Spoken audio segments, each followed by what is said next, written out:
When we read this parable of Jesus as closely, this challenge of Jesus to go and do likewise, it just seems almost impossible.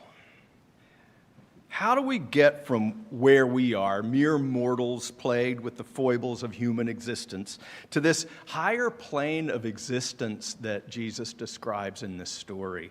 This love of neighbor that's just so fearless. Now, a lot of ink has been spilled in the criticism of the priest and the Levite in this story. Scholars and preachers have theorized, hypothesized, and speculated about the reasons these clergy walked on the other side of the road. All kinds of anti-Semitic pronouncements have been made about how their religious duties would not allow them to be humane. I'm convinced that's wrong. The Jews in Jesus' hearing of this parable would have been appalled at their total abandonment of Jewish ethics exhibited by the priest and the Levite. Now, exactly why they walked on by, because they were having a bad day, or because they were afraid that this was some trap that robbers had laid for them, or because they put their own needs in the moment above others, well, their reasons, I think, are beside the point. What Jesus asks us is, what about us? What kind of things do we see in ourselves late at night when sleep won't come and we think of the opportunities we had to help another human being and we passed them by? What prevents us sometimes from seeing another person as fully human, as a child of God? In his book, How to Know a Person, David Brooks lists 7 of these human foibles that he's identified in himself and in those that he's observed in others throughout his decades as a nonfiction writer. And, well, I've identified at least a couple in myself, so I thought I'd share them with you. One is egotism. And it's the drive to dismiss someone else's thoughts and interject, but hey, let me tell you my opinion. Or anxiety, the nagging worry about what others will think about me. Starbucks, and I see that the barista is a Gen Z woman with tattoos on her sleeves and piercings and rainbow-colored hair, and speaks Spanish to one customer and English to another. I know exactly who she is, how she votes, and what her religious beliefs are. Except I don't. I might know what a study that shows trends, but unless I actually get to know her well enough to know how to pronounce and spell her name, and she knows how to spell my name on the cup with 2 L's, well, and I know her story, and I know the names of her partner and her children, and I know what has broken her heart. Until I know that, I don't know her. As Brooks says, memoirs are infinitely more interesting and complex than demographic studies. Another is essentialism. When we engage in essentialism, we imagine that people in one group are more alike than they really are. We imagine that people in other groups are more different from us than they really are. We engage in something called stacking. That is the practice of learning one thing about a person and then making a whole series of further assumptions about them. So you tell me who you voted for president in the last election, and I'll tell you, oh, then you also must be like this and this and this and this and this. But that's essentialism, and it ain't necessarily true. The static mindset. This is the tendency to imagine that we change over the years, but others stay the same. My sister-in-law is a really wonderful cook. She is quite accomplished, just like her sister, my wife. So it came as a surprise to me when we were gathered with her and her siblings, And their brother, who's also a quite accomplished person in the kitchen, treated his sisters as if they couldn't even boil water.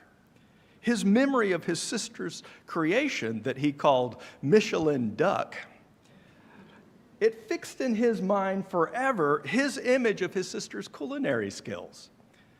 Of course, they grew up together and they remember each other's mistakes from which they learned.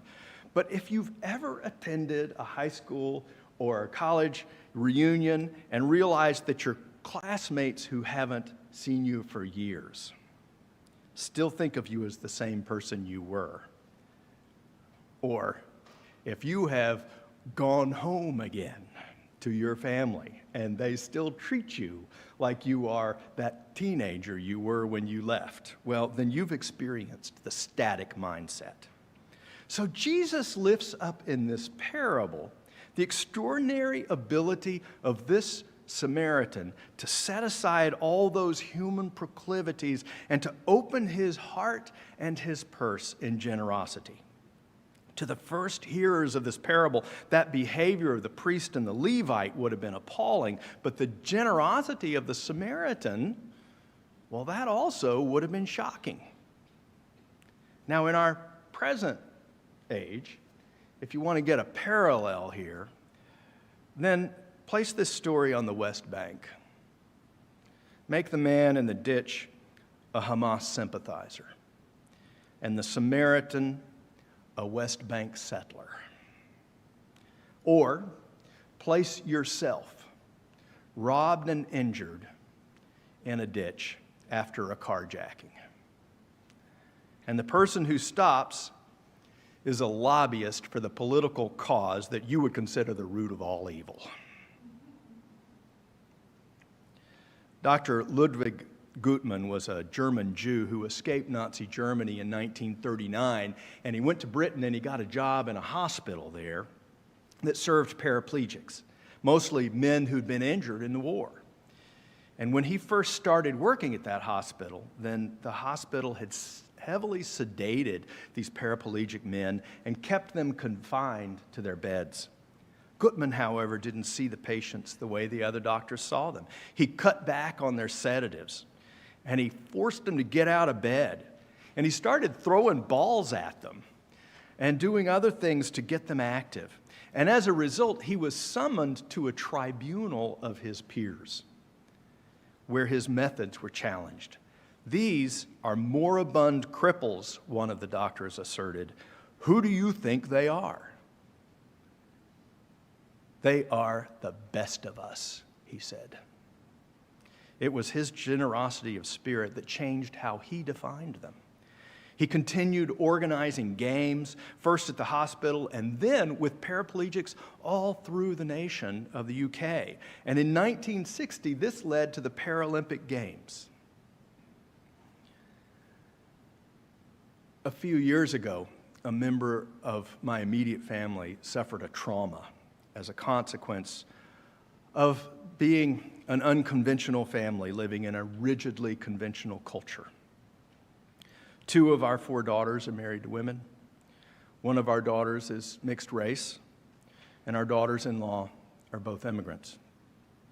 We became misfits in the culture that we had called home for 20 years.